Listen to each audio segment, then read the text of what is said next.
about to release, I get really nervous. I get really tense and all is well. All is well.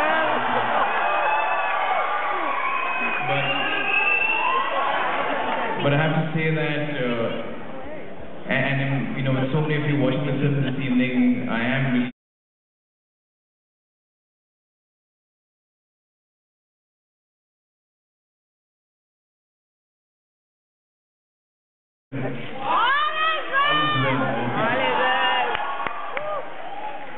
well, I'm glad to hear that. I'm glad to hear that.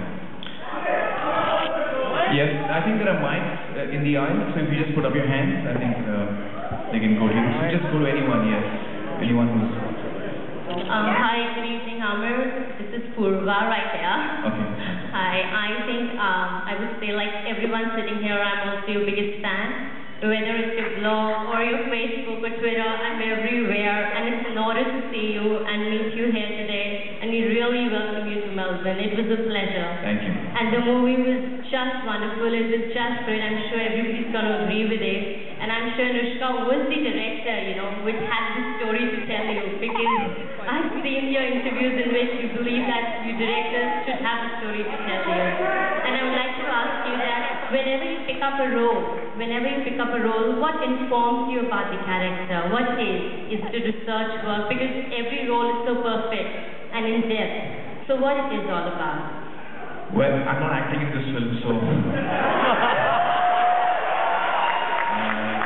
well, let me just quickly answer that. I mean, I take a lot from the script. The script tells me a lot, and then depending on what the part is, I try and research it. I mean, when I was doing Tare Zameen Par, for example, I spent a lot of time with special educators to understand what are the issues that children face with learning disabilities. Yeah, stuff like that. Yes. Well, before we take the next question, I have one request for you guys. You know, this is the day and age of Twitter and Facebook and all of that. So I really request you not to give out the end, and you know, a lot of people want to know whether Natha dies or doesn't. So until the 13th of August when the film releases, please don't go around tweeting about how the film ends. I mean, you can tell people what you thought of the film, of course, that you're totally free to do that. But just try and keep it. Amir, what time is your flight? Oh yeah. You know, I was really wanting the screen to start, you know, as soon as it could, because then I could spend more time with you guys. Well, I'd love to. When will you come again? Sorry? How did I get the idea? Well, this is a script that Anusha has written, and Anusha used to be a journalist before this. She used to work in the electronic media, and so this is a story that she came up with. And this is entirely her voice, which I have tried to support. And I've tried to support the cast and crew of this film, the creative team of this film, to try and make the film the way they see it. That's what I've tried to do really. Hi. Yeah, okay. Hi. Look,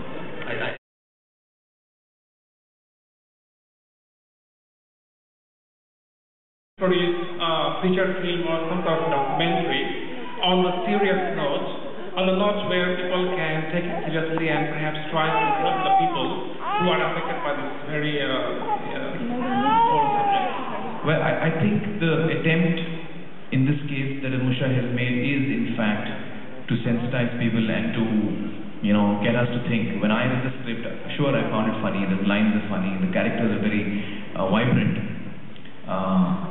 But it's also very heartbreaking, and often when you're laughing in the film, I mean, I felt that, you know, I felt bad. I was like, I should be laughing here. Yeah, this is something that's really sad that's happening. So I think that Anusha has kind of, in a sense, she's also celebrating how we are as a society. With all our problems, with everything, we're still vibrant and we still survive. This is a film about survival on a lot of levels. So I think that's what she's trying to also get across.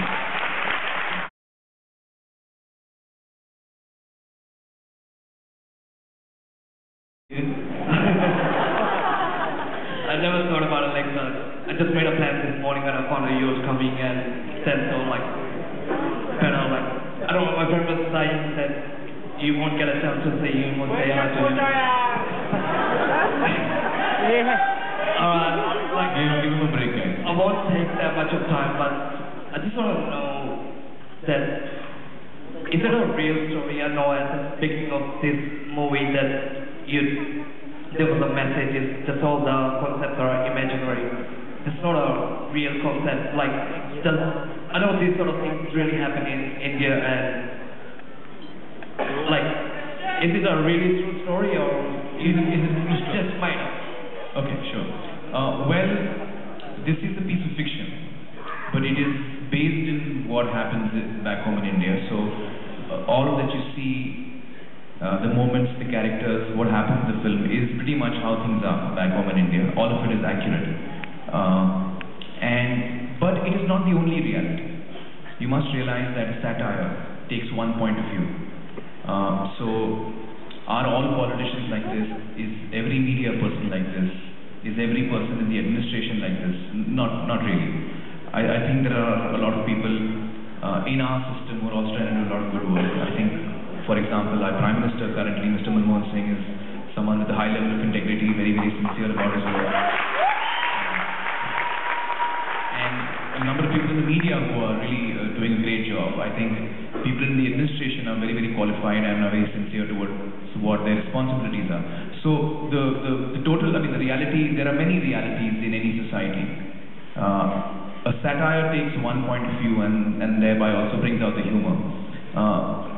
But what all you see on the screen does happen. You do see a lot of us behaving in this way. And on a certain level, it's also a film about survival. I just finished. Oh, move here. Oh, okay. On a certain level, it's also a film about survival. How each one of us in our society is doing what we feel we need to do in order to survive within our circumstances. So whether it's Budia, Natha's brother, or it's a politician, or it's somebody in the administration, or a media person, each one of us is doing what we feel we really need to at that point of time in order to survive in our circumstances. So on a certain level, it's also a film about survival, really. Yeah. वापस वही जगह पे चला गया